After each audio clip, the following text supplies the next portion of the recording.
गोल्डीबाज, तुमने फिर से मेरे जंगल में पक्षियों का शिकार करने की कोशिश की। अरे अरे, तुम कहाँ से टपक पड़ी? तभी वो बच्चा भी बोल उठा, मैं बिल्कुल ठीक हूँ। अब देखना चिड़िया रानी तुम्हारा क्या हाल करती है। हैं? इन्होंने तो हमें मिलकर बेवकूफ बना दिया। तभी चिड़िया रानी के हीरे से रोशनी निकली और उन दोनों पर पड़ी। वो दोनों हवा में गोल गोल घूमने लगे।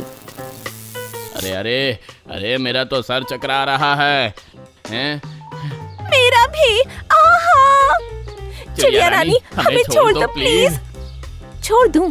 ठीक है, छोड़ देती हूँ। चिड़िया रानी के हीरे से फिर से रोशनी निकलकर दोनों पर पड़ी और दोनों किसी गेंद की तरह बिजली की रफ्तार से हवा में उछल गए।